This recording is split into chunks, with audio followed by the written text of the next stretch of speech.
Hey there, and welcome to the latest edition of the Outdated Wrestling Hour. This time, Bob says he's going to be talking about, what does it say here? Wrestling art? I mean, my idea of art was Joyce Grable. Mm-mm. Or how about that Donna Christiantello? Those were my favorites. Hubba Hubba 23 Skidoo. What do you say? Art? What does he know about art? I don't know, even think he knows that much about wrestling. I mean, come on. He never saw Ilio DiPaolo. He didn't even know who Ilio DiPaolo was. How do you trust a guy who doesn't know the great Ilio DiPaolo? Oh, bean with bacon? I'll be right there. It's the Outdated Wrestling Hour.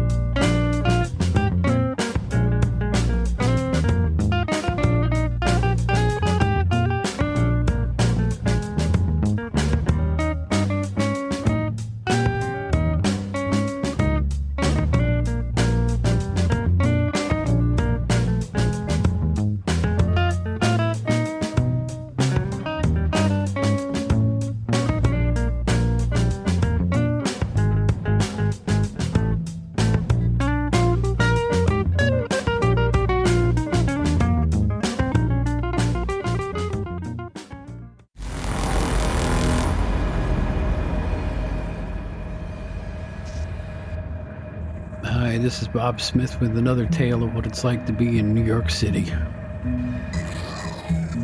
A long way from my Pro Wrestling Illustrated days, it's a Saturday. It's a Saturday evening. Early evening. Feeling a bit peckish, we say, let's get some Chinese food. I order sesame chicken. Classic Chinese dish. We get home with it, and I gulp it all down, enjoying every bite. Tastes great. My compliments to the chef. Cut to 4 hours later, and it feels like someone punched me in the stomach. Again, and again, and again. I can barely walk. I can barely move. Then comes nightfall. And then, well, yes, it was food poisoning. And a bad case of it. 2-3 days, basically in bed. Wearing literally an adult diaper because I couldn't control, well, me. I'm watching The Three Stooges. I'm watching Deputy Dog. I'm watching WWF from Allentown in 1980. Nothing is making me feel any better. Until the passage of time, lots of water, lots of Gatorade. All I wanted was some nice sesame chicken. And look what I got for my cravings. You know, the stupid part about all this, hi, everybody. Hope everybody feels better than I have the last few days. The silly part about all this was that I had just watched a Netflix documentary called Poisoned about how America's food supply isn't being properly looked after. It's a commodity rather than food that's meant to lovingly feed us all. And we're paying the price with myriad food poisoning and salmonella and E. coli and you name it. Things just aren't right out there. Yeah.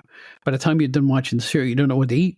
You don't want to eat peanuts. You don't want to eat bag lettuce. You don't want to eat cantaloupe. You don't want to eat meat. You don't want to eat chicken. What do? I'll tell you what you don't do is eat that Chinese food. If the place looks a little gamey, don't do it. That's my advice for this particular show. If it doesn't look right, don't do it. But here's something I did that was right. You know, I told you a couple of months ago I attended a wrestling convention in Philadelphia called the Icons of Wrestling Convention, and I met a fellow named Nick Clark, who just happened to be sitting in the booth right next to mine. So as we're sitting there watching all the great wrestlers that were near us, like the Blue Meanie and the tag team of Jim Brunzell and Greg Gagne and the Powers of Pain and Demolition, and on the list went. So many stars there. Lita, you name it. Right next to me, to my left, accompanied by a very lovely young woman, was a fellow named Nick Clark. And I went, wow, I'm so happy to be sitting where I'm sitting. It wasn't a particularly well-traveled road amongst all the vendors and the other people that were there, but I will say this. I was glad I was there because I got to meet Nick, and Nick offered a table full of the most unique wrestling flavored art I've ever seen. All different kinds of things, from caricatures of some stars to some totally original designs. And I don't know how to describe it, so I'm going to let him do it. He's going to be our guest on the show, a fellow by the name of Nick Clark. Yes, folks, it's the art of wrestling and wrestling art all in one show. I had a blast meeting him, and I kept in contact with him. I told him I had mentioned him on the show, and I did. And he got back to me thanking me for it. And I said, let's take this a step further. This is something really different. Who thinks of this kind of thing? So I'm going to have you on the show. I'm going to have him on the show right now. And I will say this, at the end of the show and during the show, we'll get all the information for you so you can do an audio visual. If you go to my Facebook, which is just Bob Smith, you see me singing with BB King. I'm going to post intermittently examples of Nick's art, and I'm going to give you his Facebook and everything else. And I want you to see this art. And if you could tell me if you don't think this is some of the coolest stuff you will ever see. It's accessible yet modern. I don't know how to describe it, so I'll let the artist describe it. So this show this time is going to be wrestling art. Something a little different. And I know what you're thinking. Some of you are going, wrestling, isn't this kind of like listening to the Flower Show on the radio? Yeah, you make a good point. You do. You can't see, you're just listening. But I'll tell you what, this gentleman's art is so exceptional that I want to bring it to your attention. The same way in future editions, I'm going to bring wrestling figures to your attention, magazine collections to your attention, championship belts. If you're into that type of thing, I want to investigate it and try to get some guests on who are experts in those fields so you can make a choice on what you want to do in terms of building your collections. There's many ways to look at wrestling, and I'm finding the peripheral people to be really interesting, just like Nick is. He's a very interesting guy. He's got a great story, and you're going to hear about it right now. So, hey, enough of my yakking. We'll be back with some commercial announcements after the interview. But right now, I want to introduce you to a fine fella. His name is Nick Clark.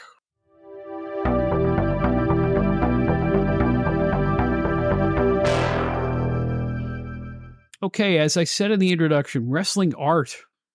I have somebody here that's going to help me explain it to you. His name is Nick Clark. And as I mentioned, I was at the Icons of Wrestling convention in Philly. He's also from Philly. And I was lucky enough, I really mean this, to have him and the lovely lady. What was her name, by the way? Rachel. Yeah. Great. Just fun to talk to. You guys were just great. And this guy is Nick Clark. He is a wrestling artist. How are you doing? I'm so good, Bob. How are you? I'm great. Well, I mentioned you on the show once before, and you wrote back and said thanks. And I said, that's not enough. I'm such a fan of your art that I want to let people know about it. So how'd you get started? Why wrestling? The whole schmear. How the heck did you get started with this? All right. I'll try to keep this as like abridged as possible. But I mean, it's all right.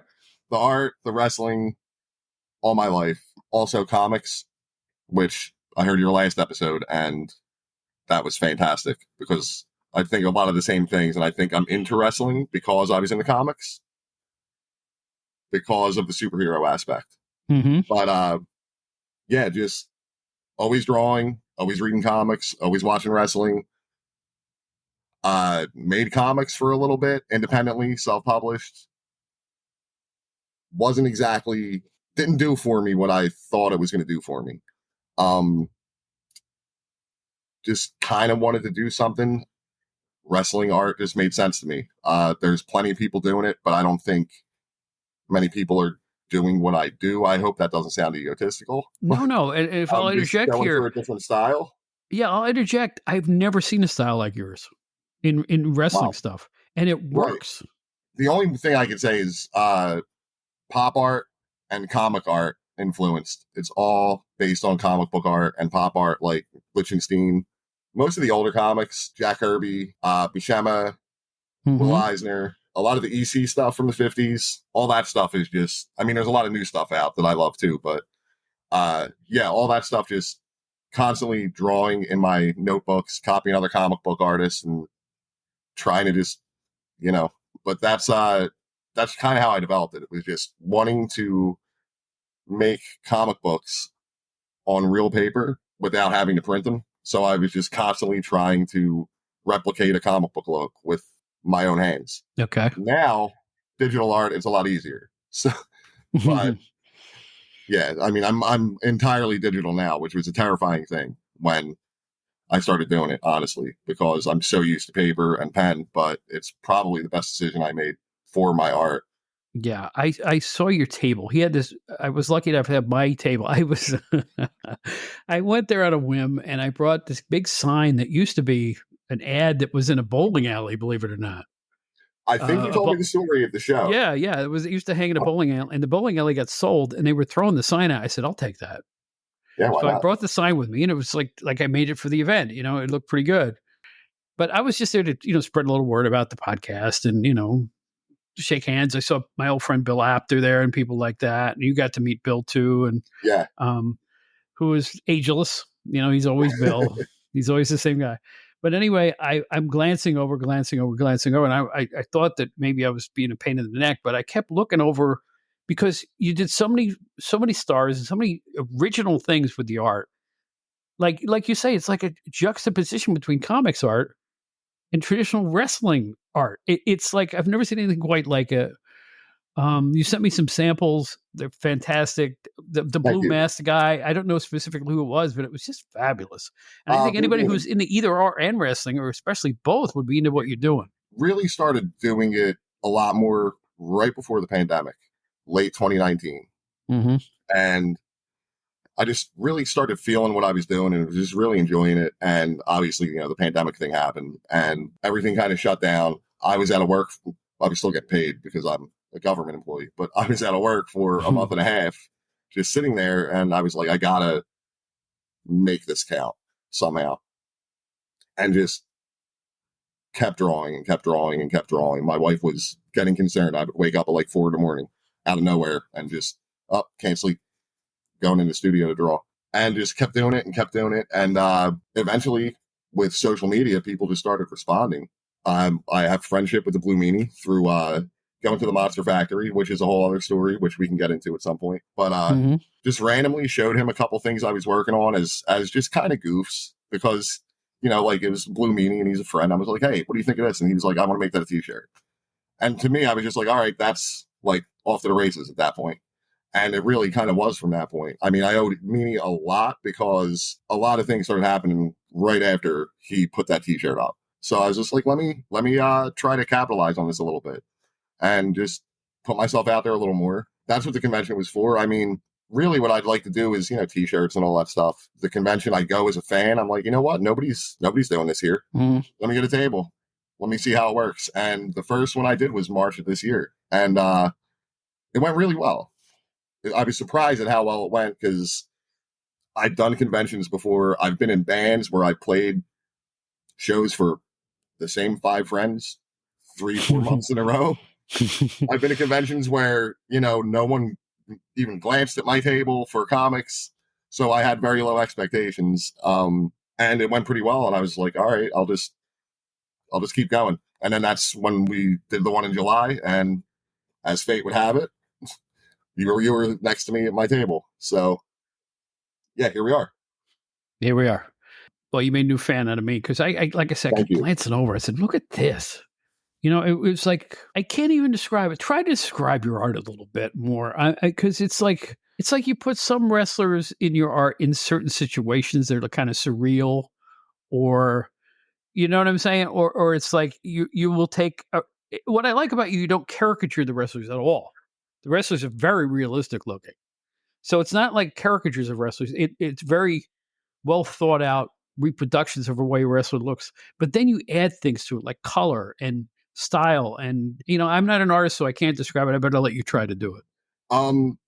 Yeah, like, I mean, it really goes back to the pop art thing where I want things to pop, bright, vibrant colors, clean, bold, black line. That's just, like I said, I'm really just trying to replicate like Jack Kirby, John Romita era old school comic art. And then there's some things where, like, I have the one Brian Pillman piece that's a kind of a pop art thing where you take something that's known and kind of put your spin on it. Like, I Don't Dial 911 is one of those, those gun toting gun nut people have that outside their house. And there was that infamous Pillman 911 angle where he almost fired a gun on live TV. So let me put Brian Pillman holding his gun and mix it with that. I thought it was funny. That's all. I just thought it was funny. I drew it just to see how it looked. I said, this looks pretty funny. All right, people might dig this. And it sold out at the first convention. People were raving about it. I was like, all right, so a lot of times it's just, I like to do the old promo photos that you would see in like the magazines you would work for back in the day, where it would just be like, included as a special pinup of so-and-so. And then I'm just trying to kind of replicate that look, or the old promos, the old 8x10 promos that they would send out in like fan clubs or whatever, with like the black and white photo in the middle. And there's like it has their name in the like Times New Roman font on the bottom and things like that. And then the one I did for Meanie that a lot of people, I think you even mentioned at the convention, because I never saw anyone do anything like this, was putting the comic book voice bubble next to the character. So then maybe the wrestler can think of something witty to write in the little voice bubble, or he could just write his autograph right there, or like to whoever is getting the autograph. It's funny you mentioned the comic book and Jack Kirby, and because I'm old enough to actually have been a kid during the ascent of the silver age of the comics, with Jack Kirby was still in his prime, right? And you said Neil Adams was working at that point. Some of the other artists, if you go to DC, there's a guy like Don Heck and Gil Kane, and they were all still working at that point, and they all had their own unique styles. Maybe that kind of spoke to me through your art in a way, because it's like, you know what I'm saying? I could sense an old school feel, but your work is not old school at all. Well, thank you. I struggled for a really long time as an artist with the whole, I need to find my style. What's my style? Because a lot of my, especially now, current artists that are in comics, you can take a look at their stuff, you instantly know it's theirs. Whereas a lot of the stuff that early on when I was a kid, a lot of the stuff that was popular, which was the Image stuff when everybody broke away from Marvel, and, Spawn, and I like all that stuff, but it's all very samey, I guess would be the word. It all looks the same. Okay. I didn't want to be an artist that you couldn't differentiate my work from someone else's. If you could see influences, that's fine. I think everybody has influences that show through on things, but I wanted to have my own thing where you could immediately recognize that it's mine. And, I know that person did this or that, that was just important to me. And the fact that you said that means a lot. But, I don't know how you would describe it. It's just very comic booky, very colorful. And you're right. Very t-shirtable, some of your designs. And I'm happy. I didn't even know about the Meanie t-shirt until you just mentioned it. Because I've seen that shirt, and it's like, I had no idea you had anything to do with that. So that's great. No, yeah, I did that. I did a couple 8x10s for him he did one convention where I think it was a blue BWO reunion. So I did like a full group shot for them for a promo 8x10. His podcaster host, Adam Barnard, who's an awesome dude, and Meanie's podcast is awesome. Mind of the Meanie. I'm just going to throw that plug out there. Oh, sure. They commissioned me for 8x10s for their Patreon that I guess certain tier would subscribe and they would get the 8x10. So yeah, Meanie's done a lot for me, like I said before. But that was literally just random. Meanie likes Van Halen. I thought, let me just draw like a little parody of the 1984 album. And instead of just a regular Angel baby, it's a Blue Meanie baby. And he's sitting at the bar at McCusker's, which is the bar we hang out at, which is like 2 blocks from my house. But yeah, and I drew a little pint glass with the McCusker's logo, and he popped for it, like, so great. He was just like, yeah, I love this. I'm going to make a t-shirt of it. And like I said, here we are now. I mean, I wouldn't be here talking to you now if not for that. I mean, if not for a lot of things, but definitely if not for that. The Blue Meanie, if you watched him wrestle back in the ECW days and then later on in WWE or whatever, you would have no idea he's the most cerebral guy. He has an intellect that's like off the charts. Oh, yeah. I find him as a fascinating guy. The fact that he even got into pro wrestling is just really quite a story. Anytime I talk to him about anything randomly, we could be at the bar and a song can come on. He can just pull something out that I'd never heard before about the band or something with it. And it's every time he's a wealth of like knowledge with things Yeah. like that. Yeah, he's a Yeah. great dude. I'm trying to get him on the show as we speak. We had talked about it at that same convention. Oh, So I'm awesome. hoping that I can hook up with him. Maybe you can help me find him, Yeah, because it's like maybe I'm writing to the wrong place or something. Because we talked about it. He said he wanted to come on. So I'm Oh, hoping. awesome. I don't usually let the cat out of the bag, but folks, I'm trying to get the Blue Meanie on the show. So hopefully this will lead to that, and good things will happen in that regard. Because he's a fascinating guy. Oh yeah, I mean, You're he's right. He's awesome. got a terrific podcast, and Oh yeah, one yeah, it's great. one of the many I'm trying to keep up with these days, because you know what? That's the I'm thing. It's listening to so all the hard. other podcasts I can, not to cop from them, just to hear them, because there's my interest in wrestling is very varied, and I tend toward nostalgia. But a show like him, hosted by an intelligent guy like that, I want to hear his views. Yeah, it's a great show too. He takes a lot of questions from fans. He just offers a lot of good insight on a lot of wrestling stuff, a lot of non-wrestling stuff, always Mhm. a lot of music stuff. But yeah, it's a good podcast. Yeah, I'll try to talk to him. Cool. See if he You know can where come I on. am. So anyway, what's your goal line? What are you trying to accomplish in the long run here? Like I said, like before, this is not it's a labor of love. It is just something I love to do. I love wrestling. I love being around wrestling. I make it a point to go to like one show a month just to be around wrestling. Wow.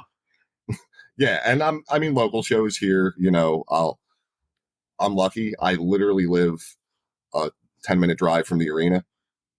So Where do you go? What's your home arena? I'm literally a mile and a half from 2300.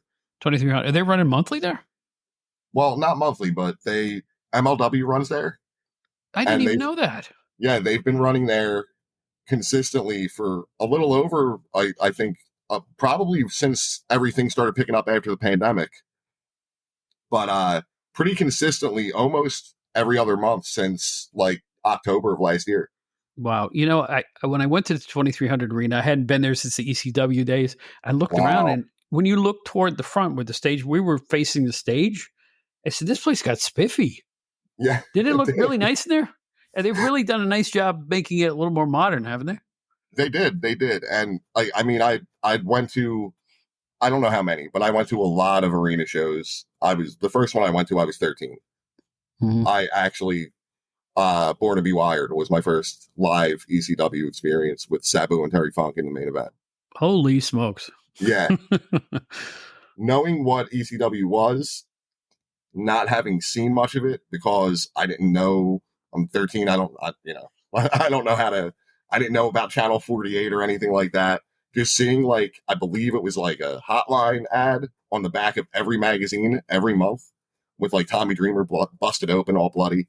Finally got to go to a show, and that was my first show. And like, that was what kind of did it for me. I liken it to a lot of my friends from the music scene who were like, yeah, I was into like whatever. And then I went to my first punk show, and then it blew my mind. And I knew that was my moment. That was my punk show, was the ECW arena and all these insane fans. And it just smelled like beer. I think they were selling pizza by like the box on the side with this one lady was doing it by herself.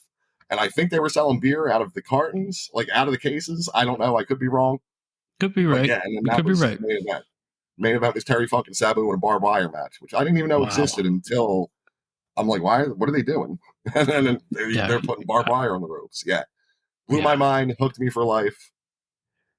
As you And then I'll know, if just see the arena now, and I'm like, wow, it's they grew up.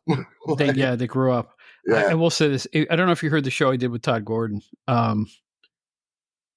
started as one of his announcers. I'll just leave it at that. At the I heard very, about very formation. 3/4 of it. I was listening to it today while I was working, but I couldn't finish it. I never dreamed when I was working in the beginning with the young guys, and Todd was just got his license and he was starting out in those bar shows, that would ever evolve into what it did. I mean, he really did change the game Oh, completely. absolutely. Yeah. Absolutely. In some ways good, in some ways bad, I got to be honest with you, in my opinion, because there is an art to wrestling. And I think that when a guy like Rob Black gets involved with it, you got problems. You know what I'm saying? It's like Yeah, I think I hate to name names, but that's the first thing that pops to mind. There is an art to this, and if you overkill it, you can kill it. If you know what I mean. that's that's where I think I'm at right now with a lot of I think what happened with ECW especially is so many people just looked at the extreme part of ECW Right. and then said, okay, that's and yeah, all right, it it's a big deal. It got over. It was crazy for the time. Nobody was doing it here. But I can't fathom creatively how fulfilling it would be to have an entire promotion where it's just death match after death match after death Right. match. I Right. mean, I see one guy bleed on TV every week, and I get bothered by that because it just doesn't make sense. Right. But that's a whole other. But even Todd fessed up, and I was there. I would come back and visit, even when Paul was running the thing, and ECW was a mix. That's why it was Extreme Championship Wrestling, but they also had a scientific match in there. They would have, but not every match was guys slicing each other open. It just wasn't the case. And that's what people think it was. There was a lot of Yeah, really good wrestling going on. And you discovered how good Rob Van Dam was, and Sabu and Taz, and on down the list it went. Tommy Dreamer. yeah, Tommy and Dreamer I was mean, stuck until he got into ECW. He made a great career for yeah, himself, doing all different kinds of matches. He didn't have to bleed every match. oh, absolutely. And then you look at other things that have nothing to do with anything except the talent. I mean, if not for ECW, does Eric Bischoff hire Rey Mysterio and Psychosis and all the luchadors? Do the luchadors get that mainstream popularity? Because Rey Mysterio and Psychosis was like, to me, that's one of the most important things to happen in ECW that not many people talk about. That's absolutely true. Todd touched on that too, in that he brought these people into, he put them on TV, and a lot of Yeah, people never seen them. They'd heard the names, but they never saw the wrestlers before. yeah. And I mean, just that series of matches, I'm pretty sure I've seen on multiple occasions Eric Bischoff saying he was directly inspired by what was going on in ECW with Lucha Libre to bring those Mm-hmm. guys over. Yeah. So, I mean, I, and that was a big part of Monday nights for me in the 90s was the luchadors going back to the superhero thing. right. Sure. To me, that was very like, I mean, now they're actually in the costumes and they actually look like superheroes as opposed to Right. every couple, the Ultimate Warrior who looked like a superhero. But Mm-hmm. So did yeah, Hulk again, Hogan too, pop really. culture. What's that? Yeah. Hulk Hogan did too. Well, He had yeah, the armband. He did, he was flashier than, let's say, Bruno Sammartino. yes, He it started was the flash, and people just turned it up to 11 after a while. right. Right. Well, that's kind of the nature of things, which is kind of why I think wrestling is why the way it is today. Mm-hmm. I don't know. I'm not going to put words in any wrestlers' mouths. I can only assume I'm not a wrestler. If you knew anything about me, you would know I have no business being in a wrestling ring in any athletic capacity whatsoever. That's why I'm an artist. Uh, the creative aspect of wrestling and crafting a match and being a wrestler, I would assume, just like any other creative aspect, there's part of you that wants to be original, part of you that wants to do something that nobody's doing before. So many things have been so over the top for so many years that, one, a lot of people that are just getting started, that's all they know Right. because that's all they've seen on television. Right. It's the only way it's been presented to them. Mm-hmm. Now, you have people who respect the history, but some people will look at somebody putting somebody in a headlock and they'll be like, they're going to get booed out of the building. It is what it is. But I think because of constantly wanting to just one up the thing that came before is why things are maybe so over the top now.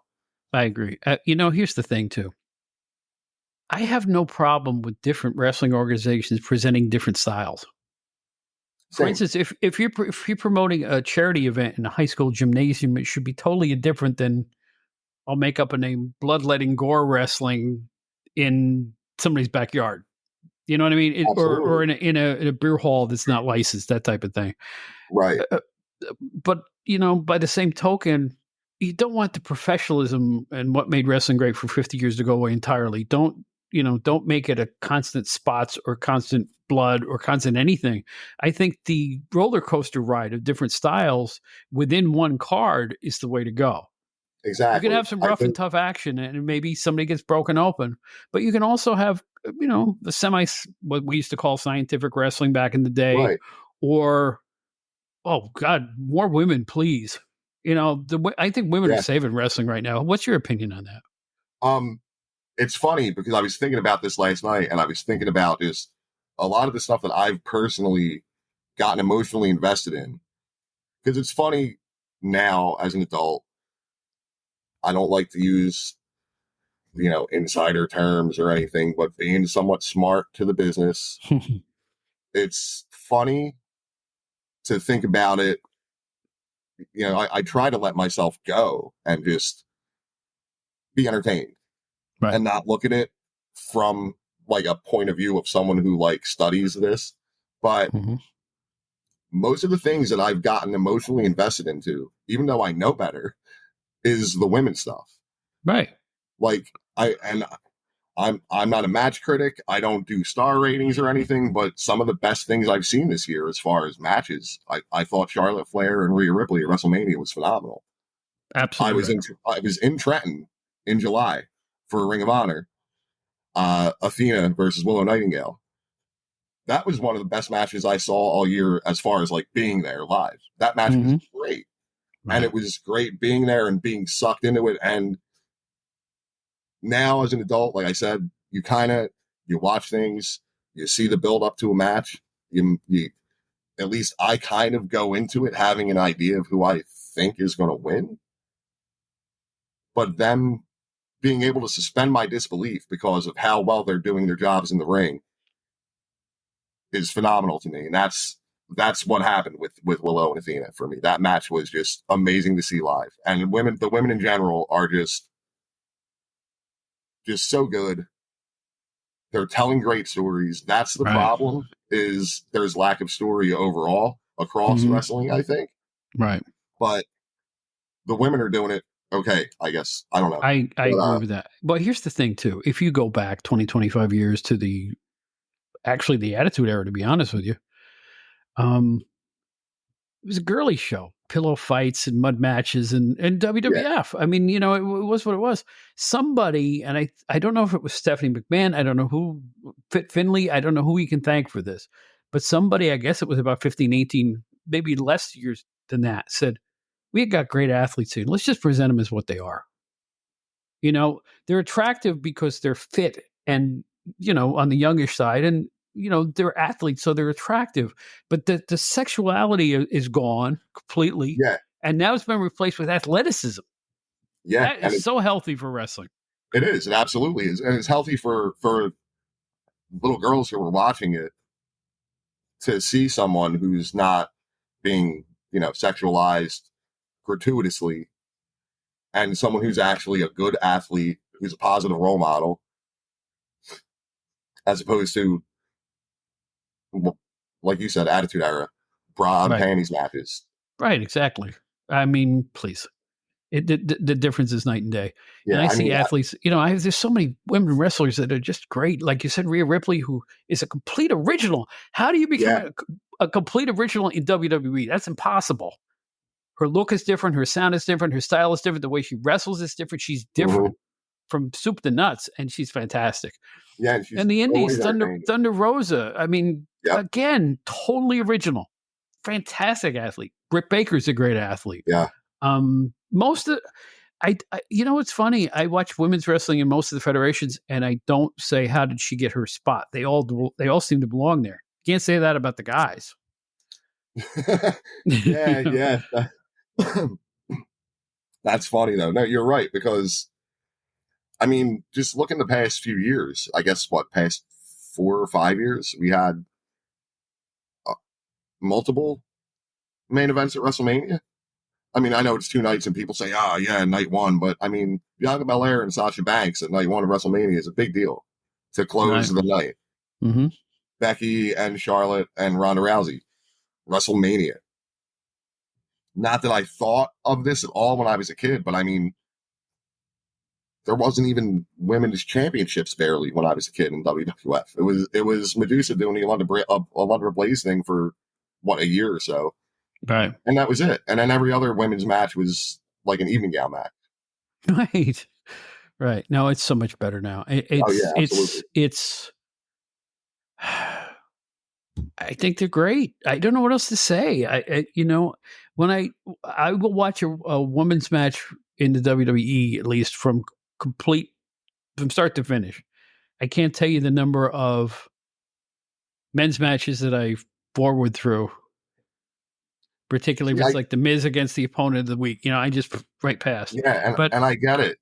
It's like, it's, to me, it's not necessarily what's going on in the ring. It's just, I think so much of all of it just lacks motivation for the characters that are in the ring. Why are they doing what they're doing? There's very little story. it's I say, oh, they got problems, and then I see they drew 63,000 people to Ford Field. That's the thing. So It's working for them. it's working. I can't say it's not. The trouble is, when you're an old fart like me, you compare it to the way wrestling was promoted decades ago. I started around 1969, dude. All right, I'm that old. So it's like, it was the monthly card in a small town and the big cities, and you would repeat. They used to repeat the towns monthly. They would Right. draw in a town monthly and sell out arenas monthly. Now it's a tour. Baltimore this month or this week, next week, we're going to, they'll be on the road constantly, but it's different. You're not there every month. So I think it creates kind of I don't know what to say. It used to be more intimate because you would see it every month. Now, Right. if you're waiting for the WWE comeback, they were here in February. Maybe they're going to be back in November.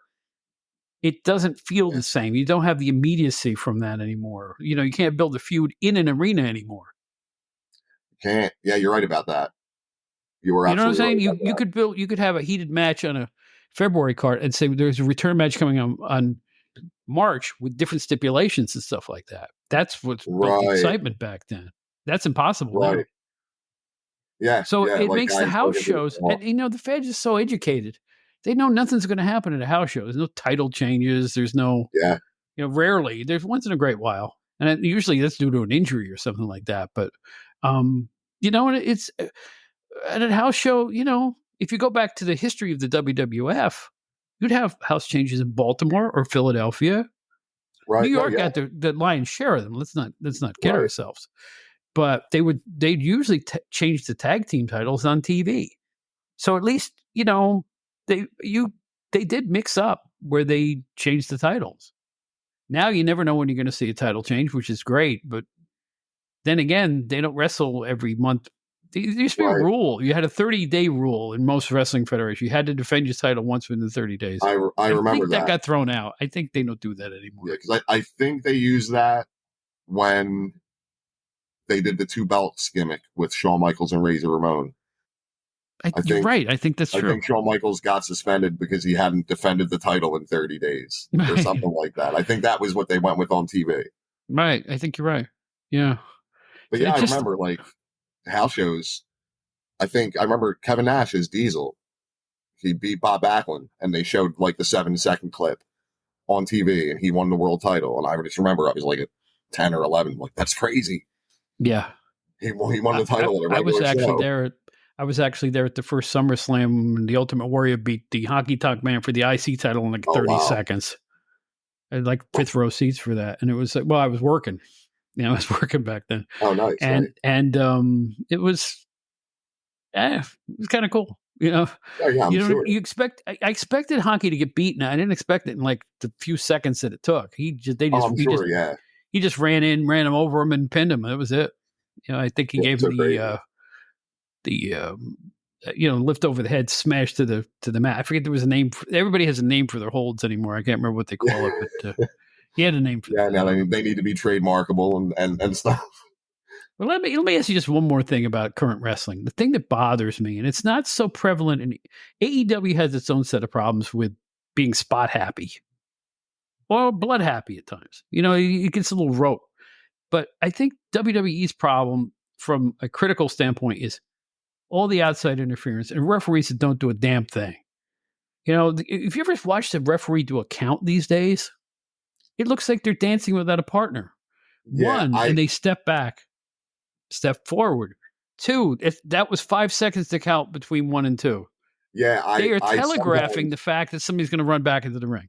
yeah, I've literally caught myself watching and saying, and like being, did they start counting? Because the time in between the It's one or the insane. two, I forgot that they were counting because there's so much time that like elapses between that time. It's ridiculous.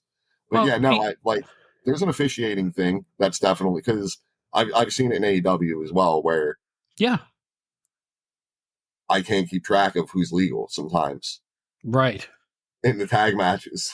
Well, I was And watching SummerSlam, right? And I forget the match, but I believe it was one of the women's matches, and one wrestler had another in the corner. Now, back in the day, the referee would come over to try to break it up. You're not supposed to pin somebody in the corner, but the referee is literally 6 feet, maybe 5 feet behind the two wrestlers, doing the slowest count you've ever seen, nowhere within eye or earshot of those wrestlers. It makes no sense. that's my biggest problem with a lot of the stuff I see is and not just with like reffing and stuff. There needs to be some kind of common sense in place. Yeah, And I'm big on believability.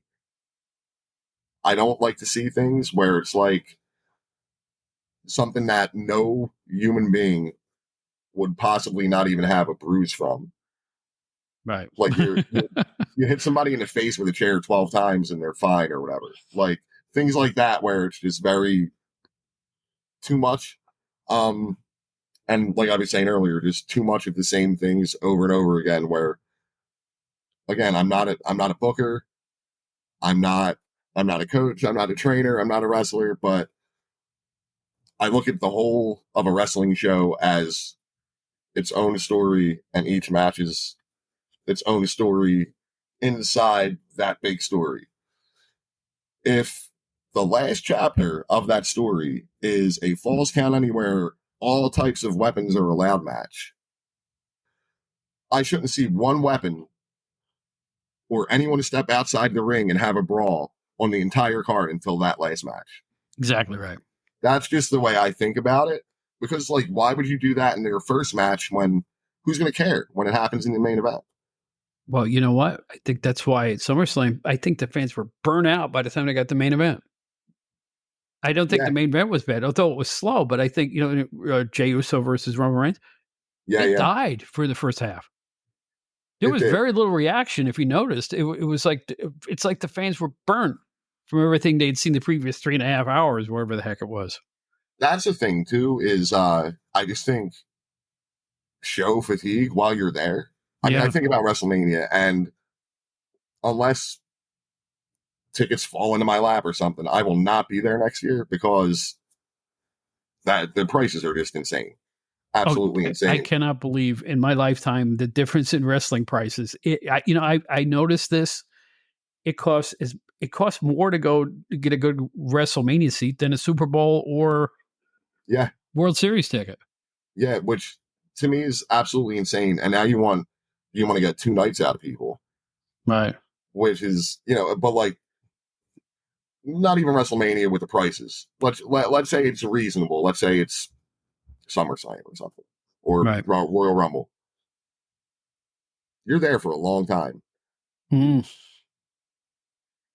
At some point, through no fault of the performers or any of the creative decisions, fans just kind of fans die. Not literally, Yeah. but the crowd dies because it's fatigue. Yeah. It's fatigue, and especially with like WrestleMania week where you're running around all week going to 19 different shows, and then WWE's own thing with Access and the Hall of Fame and Raw, SmackDown, the Raw after WrestleMania, and all that. It's a long weekend. I think it's crazy that they do it. I mean, it's working. They're absolutely crushing all their records with ticket sales and merch sales and the money they bring into the city when they go and do these weekends. But yeah, it's just It's a lot. It's a lot, and it seems like maybe they could shorten them a little bit. 2 nights is fine, but 4.5 hours, 5 hours each night, that's a lot. You're asking a lot for your fans, I think. Yeah, I agree too. And I remember when the Ronda Rousey Shayna Baszler match started.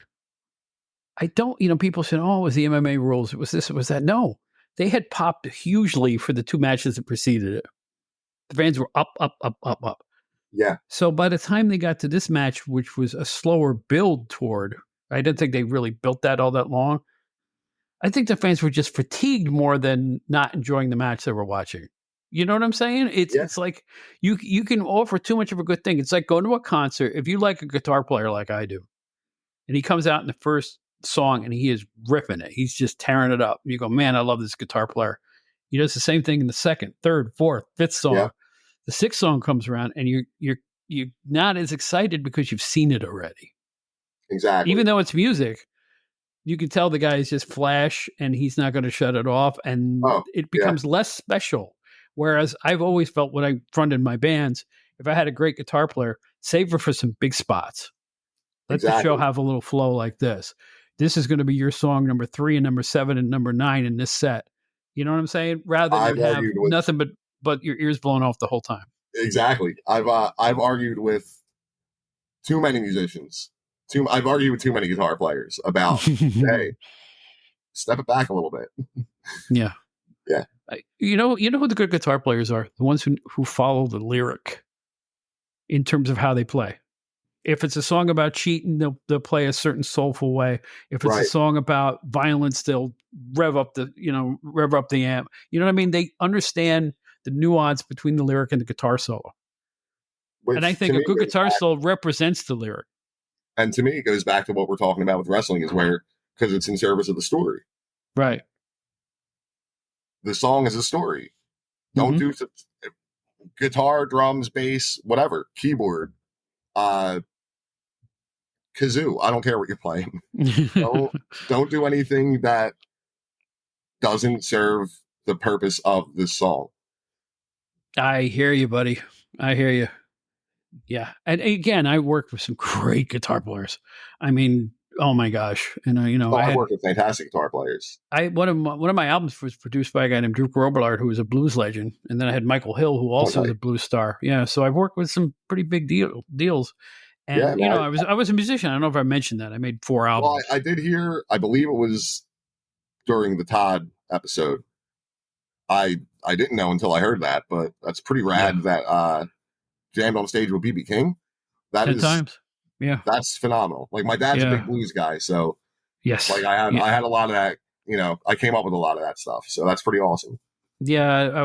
I'm a lucky guy. It's some things are way important than money. I never got famous or rich. I'll tell you what, I had a blast. That's the important part. That's People got exactly to the important realize, part. do it and be damned for the money. You're doing it for a more important reason. You're out there to entertain other people, and by Yeah, doing that, you entertain yourself at the same time. exactly. That was always my philosophy. Yeah, like I want to have like fun stories to tell. I want to have fun experiences. So, which brings us back to your art, because it's like I think you're doing it to entertain people through Yeah, your I work. mean, part of it is just I like doing it. Um, I know this is probably going to sound corny, but if you do something and people think you're good at it, and you think you're good at it, you should share it. You should share it with people. And I mean, is it like I don't know if it's egotistical, but I think it's cool if someone wants to come to a convention and buys my art, and now my art is hanging on somebody's wall. That's cool. That must Like, give you a great feeling.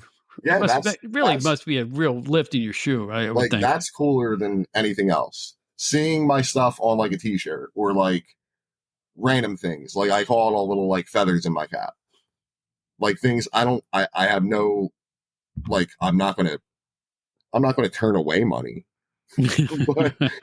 but I'm not like I don't care about it. I have a full time job that pays well. My wife makes good money. We have Mhm. health care. Like I'm grateful for everything I have in my life, and I just like to do this. I do. I mean, like I said, I love wrestling. I love drawing. I wanted to put the two together and just see how people respond. So far, they're responding pretty well. So, yeah, I guess that's why I do it. I guess is just to Hey, I'll it's tell something you I what. love to do, and I guess make people feel good Mm-hmm. and Well, myself I'll as a tell you result. what. I'll tell you what. Follow your muse, man. Life is short. That's all Follow I your can do. muse. Whether Exactly. you're a baker or an artist or a singer or someone who helps disabled people, follow your muse. Follow what feels right to you. Exactly. You'll get more out of life if you don't put your desires in a drawer and put them behind your socks. Take your desires and work on them. If you don't try it, you'll never do it. No, yeah, And you're I think absolutely right. and I think you're a great example of that. I think in my own case, shoot, my 5 different careers. I mean, I've been the luckiest son of a gun. Not rich or famous, but I was living that kind of a lifestyle. You know what I'm saying? I was Oh, I hear it. doing it at a serious level, no matter what I've done. So it's like that sense of achievement is worth more than money to me. Exactly. You're You know, exactly right. You are 100% right. Like the you know. moment that I stopped just caring about any of that, Hmm. and it was like a weight was kind of off my shoulders, and I was Yeah, just like, okay, you now gotta take the pressure off yourself. just do what I want, and Yeah. just no pressure, no, like I have deadlines now because working with clients and stuff, and icons in October, so I want to have some new stuff ready for the convention, so I have my own deadlines, but Hmm. it's just because I want to do it. It's not because I think it's going to be some kind of ticket to all my earthly desires. It's not. Right. Right. It's not. And as I get older, I have less and less earthly desires. I'm just content with the way life is now, man. Just Dude, why do you get to be my age when every day you get out of bed, you go, thank you, somebody out there, thank you. Because, I'm not creaky yet. I'm doing pretty good. I move around pretty well. I'm doing, you know what? So many of my contemporaries are almost like retired. I have no intention of retiring. I feel great. that's Thank awesome. goodness. I'm just That's getting over a awesome. bad bout of food poisoning, but you Oh, would never know it. If you saw me yesterday, you wouldn't know it was the same guy. Today's the day I kicked it, but we all have our bumps in the road, and somehow I've been lucky enough to stay. As long as I'm healthy, why not just keep doing what you like? That's why I'm doing this yeah, thing.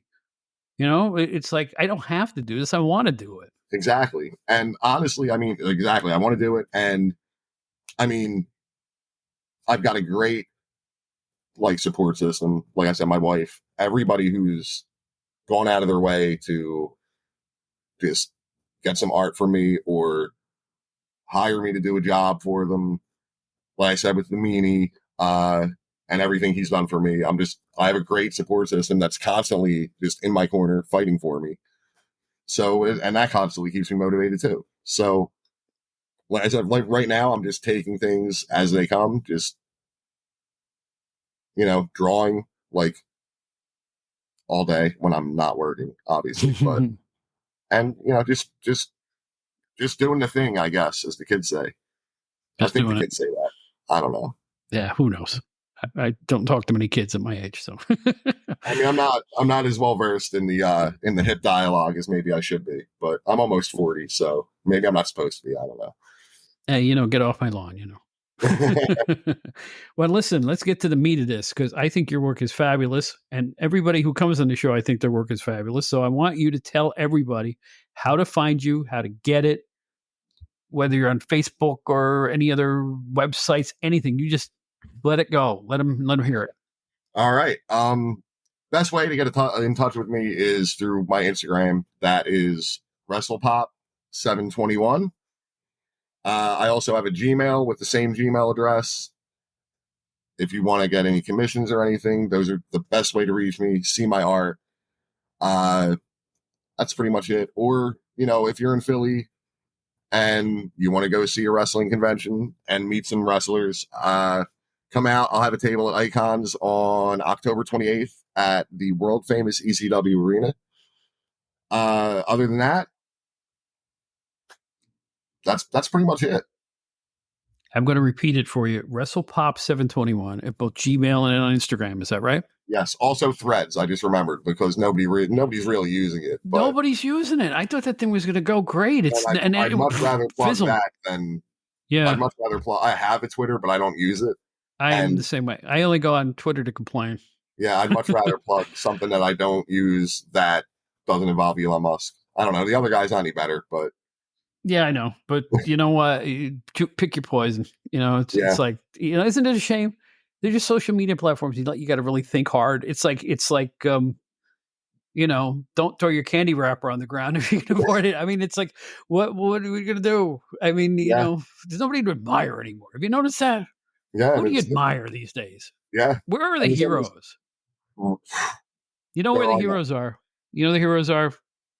They're the ambulance drivers and the well, EMTs, yeah, and you know what I'm saying. yeah, The smaller, unpublicized yeah. The ones people that who make things work every single day. Those are heroes. yeah, the thankless jobs. Yeah, school bus Yeah, drivers. You know what? I say, you know, give them a round of applause because they, you know, they make doctors and nurses aides. You know what I'm saying? I don't mean to be corny, but you know what? I was around during the pandemic and 9/11, so I know how important these people are. oh, well, yeah. New York, right? Yeah, So, right. yeah. Yeah. I mean, yeah, that was yeah. But no, you're absolutely right.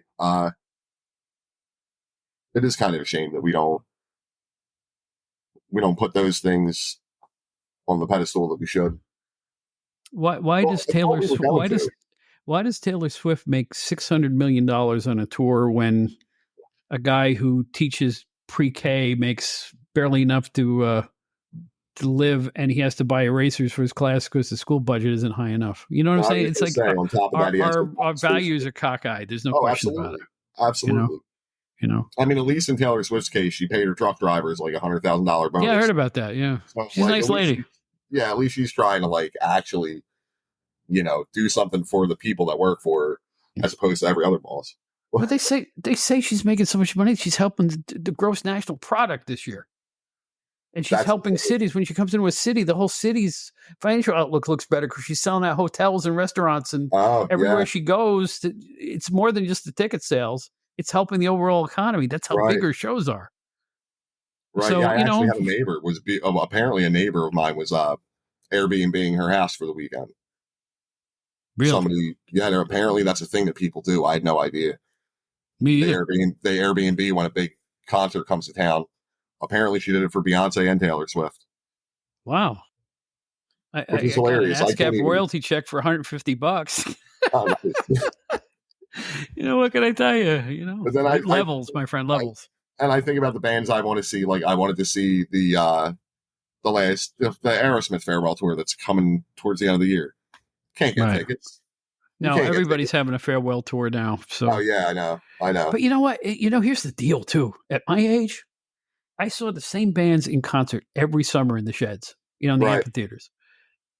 I look at now and I'm like, they either literally passed on Yeah. or not there or not able to tour anymore. So this has been a kind of a, you know, I was a huge Crosby, Stills and Nash fan. So when Nice. Yeah. David Crosby died, Right. I was like, to me, it was a huge end of an era. It's somebody I listened to my entire life. Oh yeah. And so it's like, wow, it hits you. I had friends in a couple of famous bands. I won't mention out of, you know, civility. Yeah, I don't want to name drop, but I knew some famous people who died. Two members of the same famous band died within months with each other 2 years ago. I won't mention the band. And it killed the band off, obviously. And I'm Right. thinking, things are never going to be the same. When your contemporary musicians start to go away, it Oh pinches. yeah. You know, it really does. And you think back to all the joy they brought you just listening to their music, and it's like, Right. wow, you know. Yeah. I mean, It, I was born in '84, so I'm a '90s kid. So the like Chris Cornell a couple years ago. yeah, But it's weird though because I mean that whole era of music was kind of marked by that because of Kurt Cobain. right. Yeah, so it's kind of weird, but just as I'm getting older and I'm seeing it happen, just to anybody in entertainment who was our perfect example for me. Kevin Conroy was the voice of Batman in Batman the Animated Series.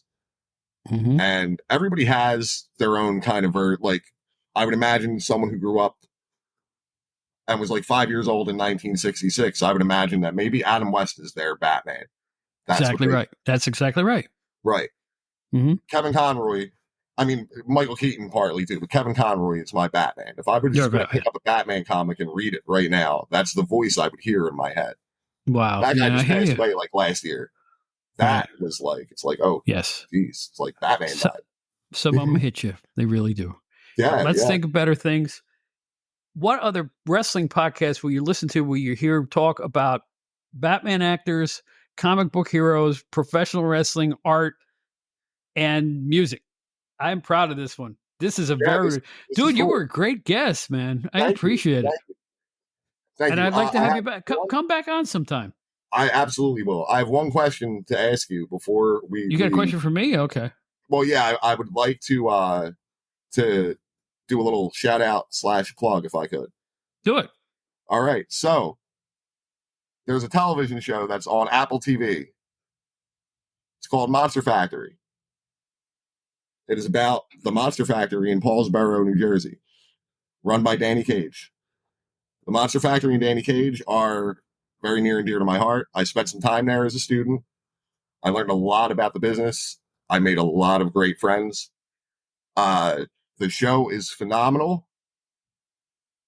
I would just like everybody to give it a watch. That's all. Hey, now you got me. I'm in. Awesome. You got me. I didn't know it existed. Yeah, there was not much marketing on Apple's end for it for whatever reason.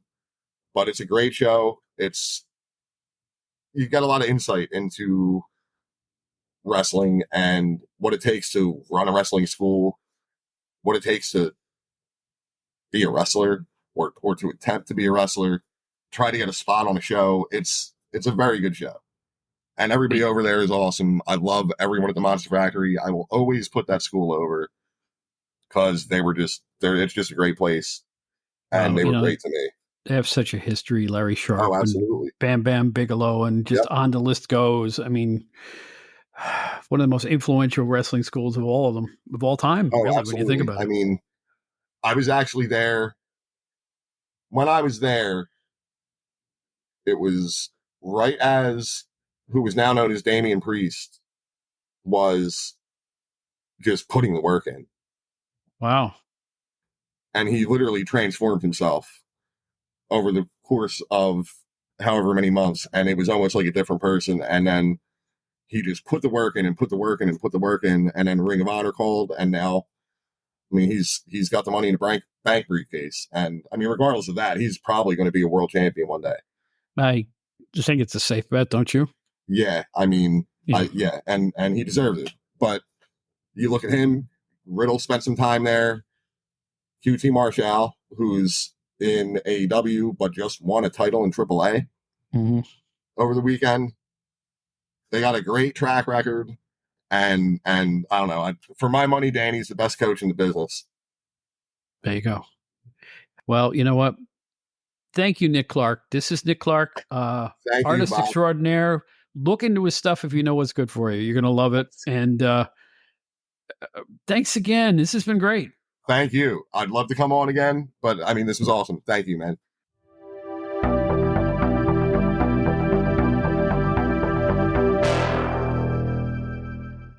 But it's a little different, right? It's not the same old thing you'd hear on a wrestling podcast. Where do you find wrestling art? But there you go with the great Nick Clark.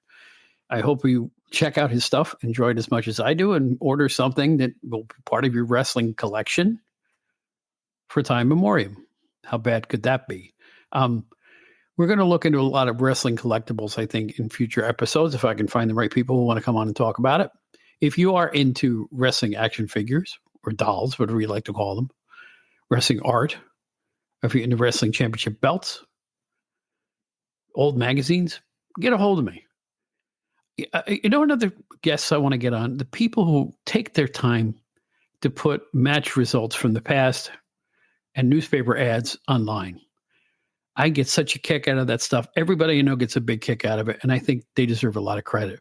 So I'd like to have them be guests on the show too. So if you're doing that, let me know. I'd like to get in the show, figure out why the heck you do it. I hope you're getting the recognition you deserve, because you know what? So many of us out there really enjoy it. We'd like to spread the word about what fun we're having, you know? I do want to let you know that we are going to announce the trivia contest. It's right around the corner. I promise. I've been barking about it for weeks. It's finally going to happen. I'm going to set a date for it. So we have our contestants. We're ready to go off to the races. And we want you to be listening when we have this really fun, what I think is a very hard wrestling trivia contest for a meager prize. So I hope you listen up. I hope you take advantage of the Outdated Wrestling Fan Club as well. That's at outdatedwrestlinghour.buzzsprout.com, our website, where you can also listen to every one of our podcasts. They're all right there for your listen pleasure. For a nominal fee, you can help subsidize the show. You can take part in private Zoom meetings with fans and special guests, and we'll just generally have a good time together. We want to talk to you. I mean, live on a Zoom style meeting. So if you'd like to do that, outdatedwrestlinghour.buzzsprout.com for all of our shows and the Outdated Wrestling Hour fan club. We are also available everywhere you get your podcasts, everywhere, with the exception of Stitcher, which probably by the time the show comes out isn't around anymore, which is a doggone shame because I really like Stitcher. But what can you do? Time marches on with these companies when it comes to podcasting. Email outdatedwrestling@gmail.com. Take advantage. Say hello. Facebook, Bob Smith. It's the guy singing with BB King, not any of the other 126,415 Bob Smiths. Twitter, Bob Smith NYC, where I complain. It's my complaint inventing area, but you can find me there if you'd like to. We're having a blast here. We're going to have some really cool guests coming up. You've already heard the musician. Now you've heard an artist. Who could be next? I mean, really? Even I don't know sometimes. I'm telling you. And there has been many times we publish a show. Publishing means put it out on the airwaves a day or two before we get it out there. We really work hard on this. We hope you're enjoying it. And we hope you stick with us here in the Outdated Wrestling Hour. We're here to have fun. We hope you're having fun too. My name is Bob Smith. I used to be with Pro Wrestling Illustrated and WCW Magazine and a bunch of wrestling companies. Today, I am doing the Outdated Wrestling Hour podcast. Please tell your friends. They do a lot of good. I still believe in good old word of mouth. If you enjoy the show, let somebody know. It means more than I could say. And so many of you have done exactly that up to this point. And that's why the show is here. It's going to stay here. We're here for the long haul because you know what? I'm having too much fun, and we hope you are too. So until next time, this is Bob Smith, and I want you and all your friends and all your loved ones to take care of each other. Take care of yourselves. Show a little kindness. It never goes out of date, just like great wrestling, right?